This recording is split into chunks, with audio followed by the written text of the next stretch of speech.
Hello, everybody. Welcome to another episode of Creative Diaries. My name is Lillian. Thank you for being here. Thank you for tuning in wherever you are across space and time. I'm very happy to be connecting with you here.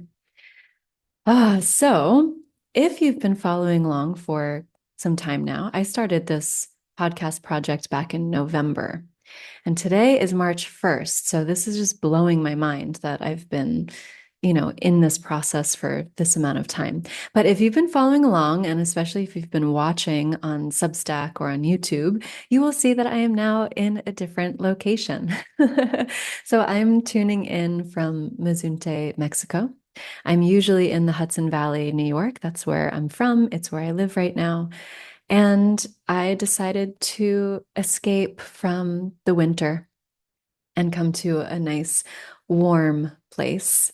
That's not my only reason for coming here or for traveling. I have many reasons and motivations for travel, and that just being one of them. And let me tell you, that makes a huge difference. Like going from winter in New York to 80 degrees and sunny and by the ocean, I'm just like, whoa, I feel like a totally different person. So it's helpful in getting things moving. Like I literally feel like I'm de-thawing, like something is melting away inside of me. Um, so, this podcast is all about me showing up and sharing my experience of my healing journey, my work in somatic therapy, and just share a little bit about what I'm moving through and what I'm learning with other people and also going through within myself.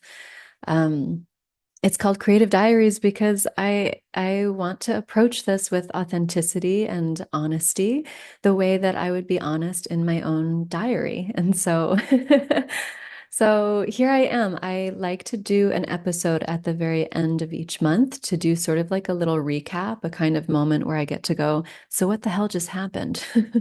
And just review the whole thing. So, what's interesting about this episode now is this is my third attempt to record. Things keep getting in the way. Um, a couple of days ago, I recorded two episodes using this microphone here. This is my travel microphone set. And the mic kept cutting out. And there was a moment where I was like, it's okay, like imperfection, like that's what this podcast is all about. Just like who cares? But then I listened to it back and I was like, no, I care. I care. Because it was quite disruptive. The tech issue was a disruptive way to engage with this material. So I was like, okay, let me just redo it. I did it again and it didn't work. So this is my third time attempting to do this process. So fingers crossed that this actually works this time. Although what I'm trying to get at is, well, first of all, it's already March and I missed February. February just like came and went. And I'm like, whoa, like how did that even happen?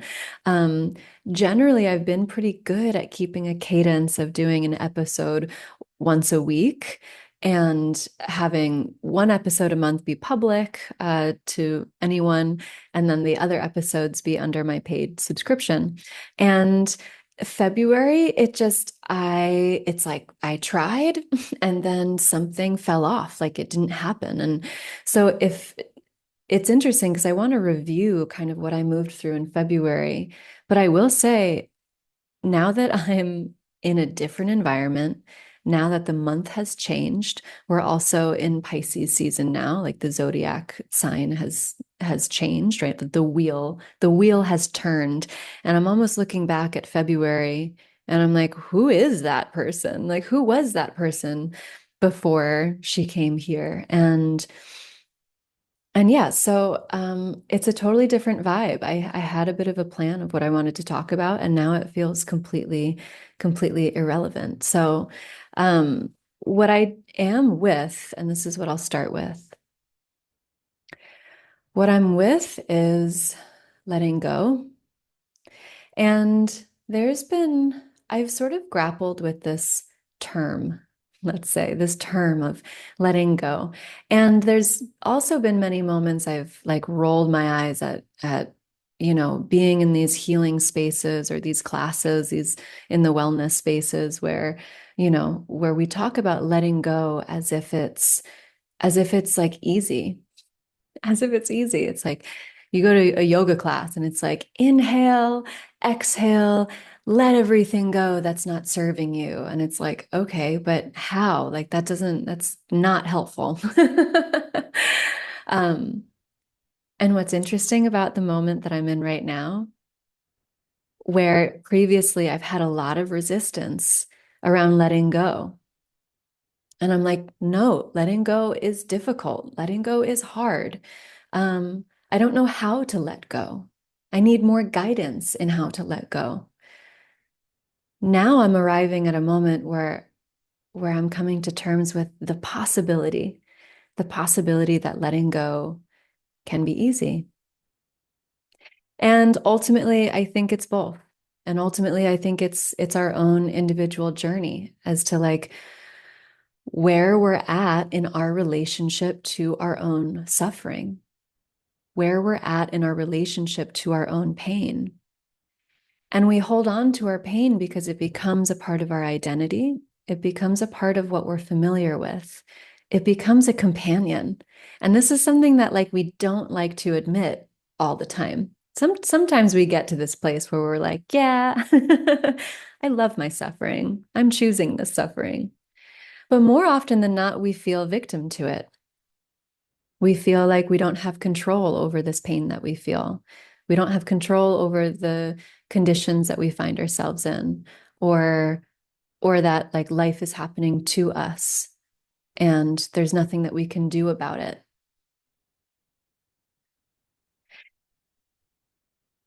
But what I'm with is that actually there's a way that we can cultivate a sense of space, a kind of space within ourselves to come into relationship with this thing that we are holding or these things that we are holding. And usually when we're in that sort of more, you could call it victim mentality. I like to use the phrase when we're blended with it, right? When like the pain and the suffering is all that we know, when we're unconscious to it, we can't see it because we're too close. We're too close. It's just inside of us. So I find that a lot of this, my healing journey has been about creating space within myself and creating space between me and the things that I'm holding and carrying. And it sounds really abstract, and in some ways it is abstract. And in other ways, it's not abstract at all. It's actually quite direct of an experience. It's a perception. It's a cultivating of a certain kind of awareness where I can turn the lens inward to look at myself. And if I can, part of this practice is turning the lens to look at myself with non-judgment, with a sense of neutrality, right? Neutral observation. This is the brilliance of mindfulness practice, that we practice almost being objective with our subjective experience, right? Because our feelings, the way that we experience our bodies, the experiences that we have in our lives, our relationships, our inner world, that is all subjective. And this practice of mindfulness, it's a practice, and we can view it as like playful because it's absurd. Like all of this is so absurd. It's like, okay, I'm gonna pretend that objectivity exists just for a second because it's helpful. So I'm gonna take whatever this inner experience I'm having, and I'm gonna sort of take it outside of myself for a moment and look at it and see if I can look at it from all different angles. Let me see if I can feel it almost on the outside. Let me see if it has a color, a weight, a texture, a tone. Let me see if it has a character. Does it want to say something to me? Right? Can I connect? And then like, what is the me? What is the me that is connecting to this other part of me? Yeah, the way that we can come into neutral observation with the things outside of us, right? Like I'm sitting here and I can look outside my window and I see there's green leaves and I see the sunlight coming in. And I can take a breath and I can smell whatever lunch is being someone is cooking next door, and I can open my ears and hear that there's music playing somewhere in the background. And I can even hear the sound of my own voice. So, the way that we can come into observation of what is outside of us, we can also come into observation of what is inside of us. Yeah. So, we have to like pretend that we're scientists for a moment. And maybe you are a scientist, but you have to like really practice, practice being with the subjective experience and looking at it in a way where you can observe its qualities and all of the different variables of how it has come into being. Okay, so what is this rabbit hole that I'm going down? So we're creating space. We're creating space through mindfulness and observation, creating space internally from a perceptual sense. Perception is a sensing process.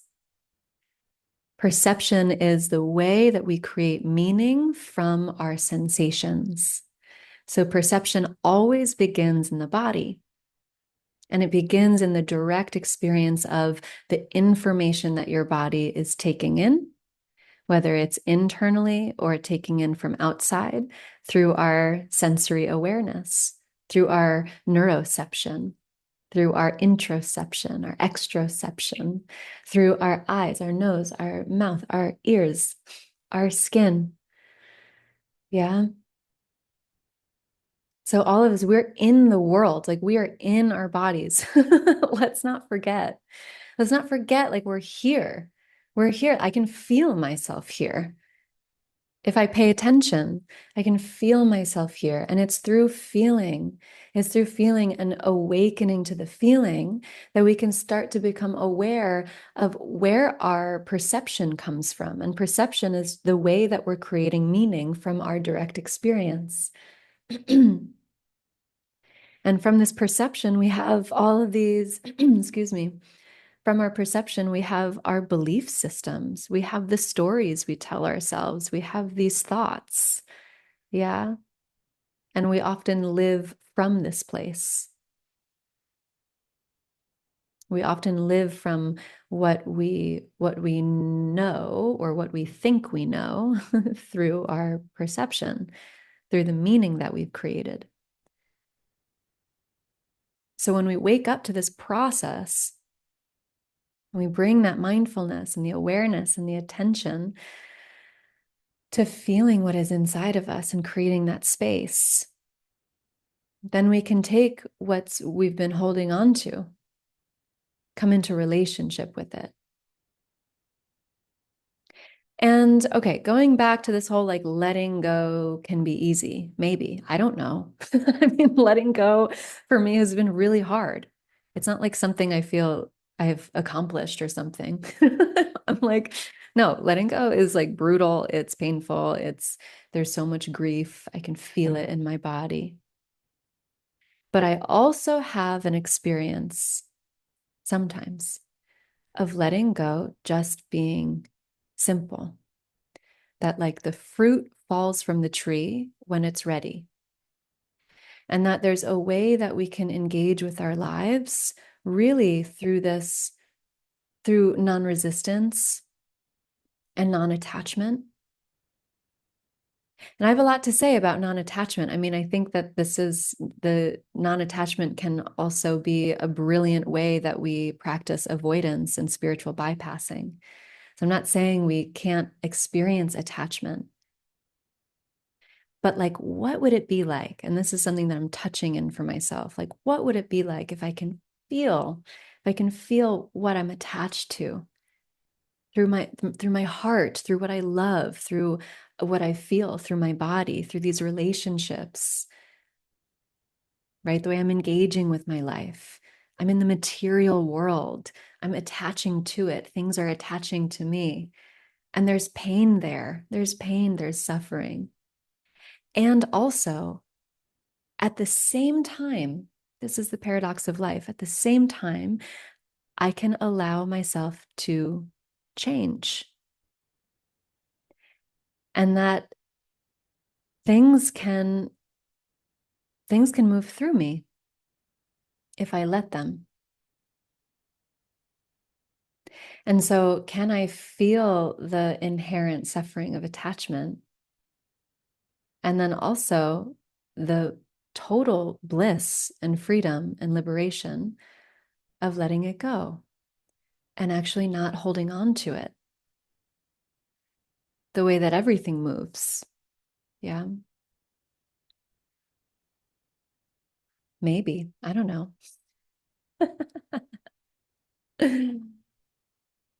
Yeah, I started to have these moments. Something else that's coming to me is, yeah, like it doesn't have to be so hard.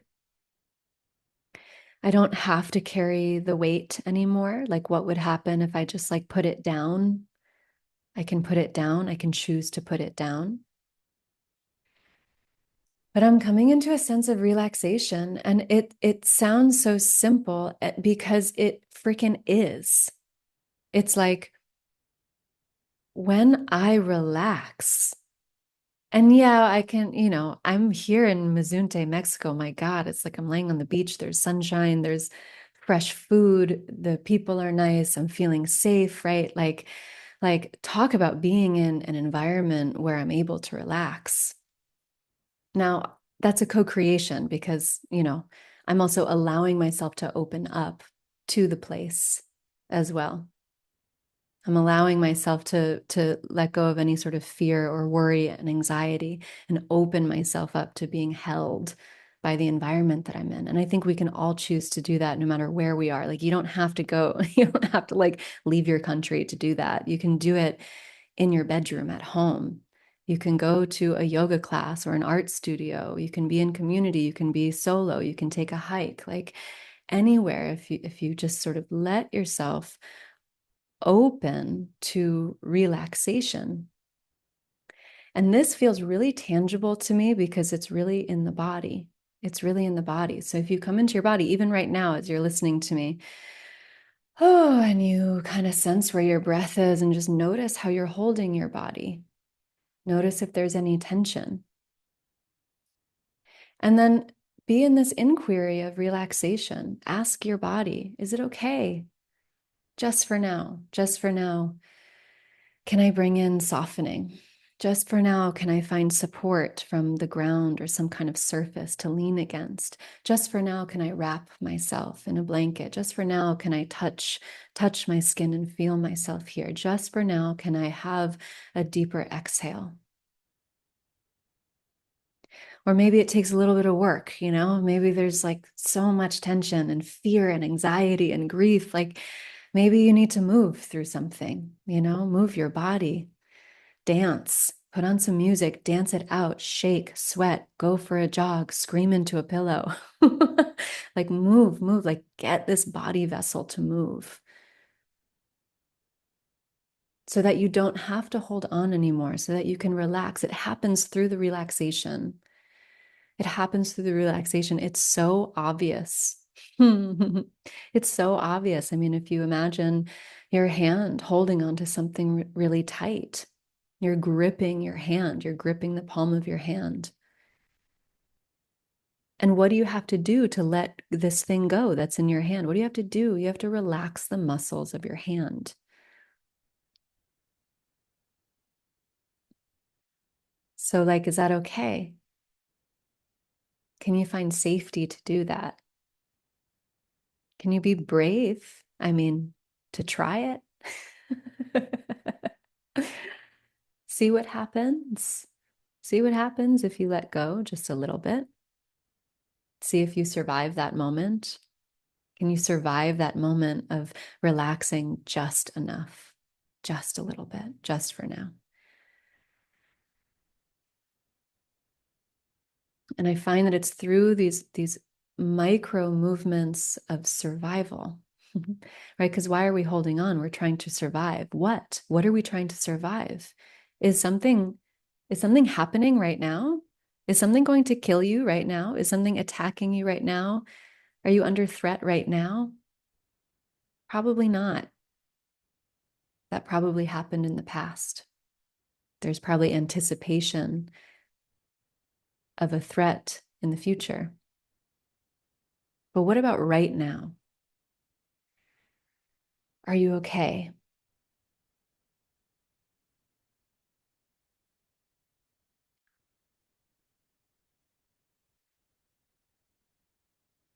I find that we are less often afraid of something happening.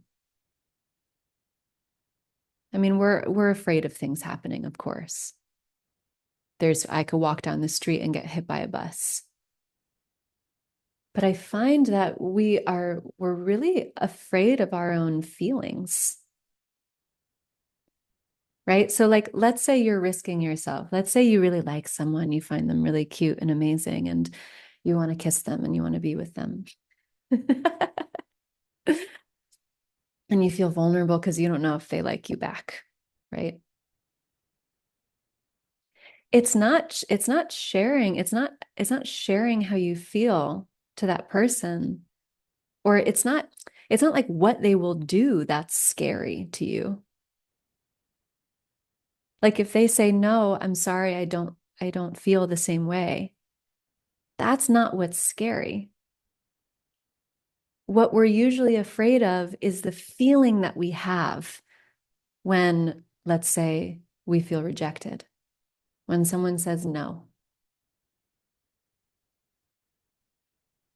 We're afraid of leaving our jobs, leaving our relationships.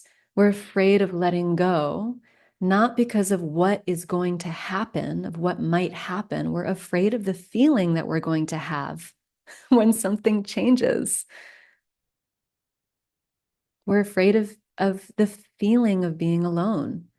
We're afraid of the feeling of not being good enough.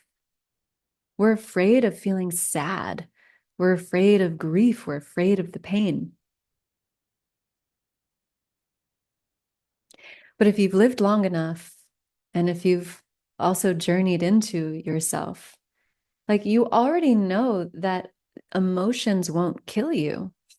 They won't. They won't. The emotion doesn't kill you. And yet it's the emotion that we're afraid to feel. We're afraid to hold it.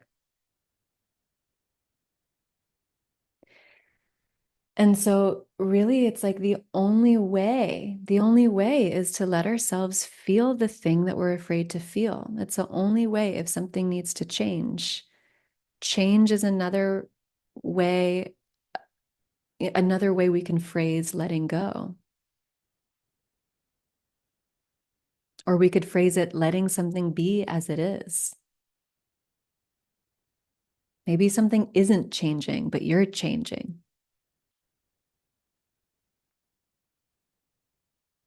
Maybe something or someone is detaching from you and you want to hold on.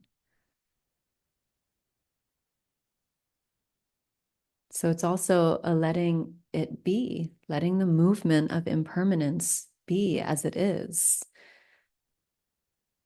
And feel what that feels like. Feel what that feels like. So I guess I'm proposing like that maybe letting go can be easy. And it doesn't have to be. I mean, it can be painful, and that's okay too. I'm also proposing that maybe we can try relaxing just to see what happens. Try relaxing around what is through acceptance. Not trying to make things happen, not trying to force things to happen, not trying to control any outcome because you're afraid of your own feelings. I don't think we have to do that anymore. And there's so much support. There's so much support all around us. And one of the scariest things I think a human can go through, and I've gone through it, I mean, it comes and goes, But one of the scariest things is feeling alone, that we're alone in our experience. And the thing is we're not. We're just not. You are not alone, and I'm not alone. There are people here who are wanting to love you, waiting to love you. We have Mother Earth as our mother. She's here. She always has been here. Can we release into her arms? Can we release into the environment that we're in? Can we like feel that there's that connection to the air and to the sunlight and to the water and to the soil? Mother Earth is there. Your ancestors' spirits, they're there. You're never alone. We're always in relationship to all things. A lot of my healing journey and process has been, there's a place that I go inside of myself. There's a place that I go inside of myself that is like an eternal void. And it's interesting because it used to feel really scary to me. But the more I returned there to this place, and in this place, there's an image of me as a newborn, almost as if I'm back in the womb. And but it doesn't feel like I'm in the womb, in this void space. I'm in like the void of chaos, like in the emptiness where there's no connection. And this is the womb space. I think there's different ways that we can look at the womb space. We all come from a womb, and we all come from emptiness. And this is what the womb space is. It's empty. And so, yes, in our human form, we're in the womb of our mother, of our parent who's giving birth to us. And so there's connection to being in that body. But then there's also the void of where we come from. Emptiness, nothingness. No one knows what that is. No one knows what that is. And we have many names for it. And I guess what I'm trying to say, or feel inspired to say in this moment, is that like, it's okay to go into that darkness. It's okay. Like that won't kill you either. It's the birth and death portal.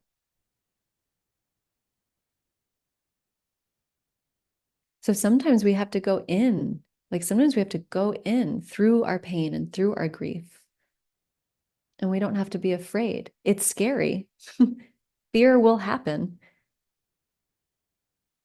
But it's also okay. It's where we're all from.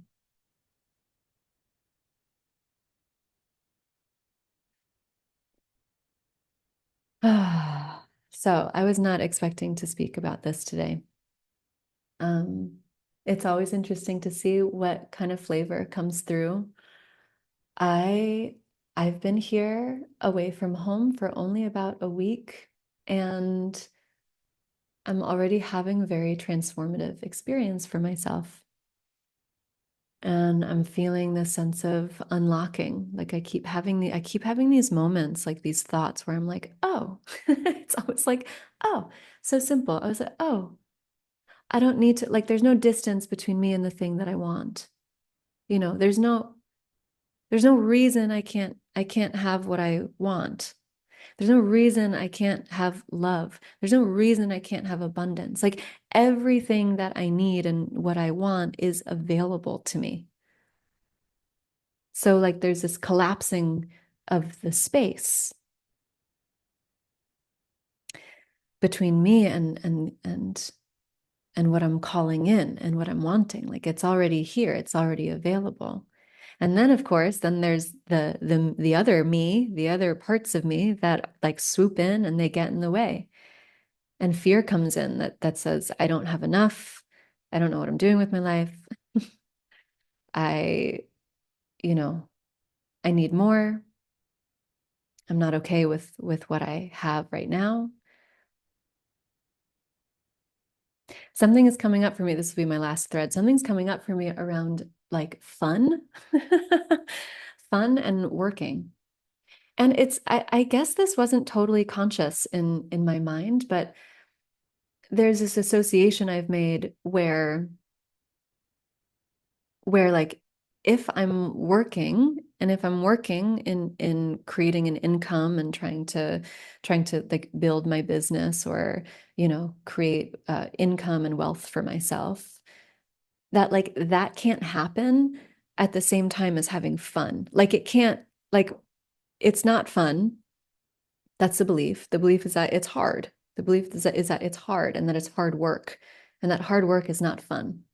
Sometimes it is. I mean, like I do love hard work, but also it's so fucking tiring. And I guess what I'm experiencing here is like I am engaging with my work. I'm showing up to this podcast. I'm sending my emails out. I'm seeing clients virtually online. And yes, I'm still in the process of building my business and, manifesting more work and more community, more opportunities for myself. So there is a reality in which I'm intending and wanting growth, and that requires some kind of work and effort involved. Like I'm not deluded in that. It takes a lot of attention and effort and work. But what I'm finding is like I'm here, I'm basically like doing the same thing that I was doing in New York, just now I'm here in Mexico. And when I'm not working, I'm out having fun. Like I'm out on the beach, I'm meeting people, I'm meeting other travelers, I'm learning Spanish, I'm eating good food, I'm seeing good music. I'm just like flowing around the town. I meet someone, they invite me to some other thing, and then I'm like, and then I'm there, and then I'm there, and then 6 hours has gone by, and I'm like, oh, I'm tired. I guess it's time for bed. But it's like I already did my work for the day. Meaning like, meaning like I did my work and I was able to put it down and then have some fun. And there's something that is really eye-opening about it where I'm like, wow, I'm allowed to have fun and like live this full life. I can I can work and engage in my service and this thing that I love, this thing that I'm passionate about, and I can also relax and be in an environment where I feel lit up and connected to people and nature. And I haven't experienced that in a long time. And I wonder if I ever have. Maybe there's been glimpses and glimmers. But for a very long time, life hasn't felt fun for me. It's just not fun. And I love fun and I find it, I find fun. I dance, I go to parties, I hang out with friends, I go outside. And yet, if I were to kind of take a step back and feel the energy that I feel at home, like when I'm cross comparing, when I feel that energy at home, there's something really tight about it, tight, stressed. It's like the stress comes in, and it's quite difficult to relax. It's quite difficult to release and have fun.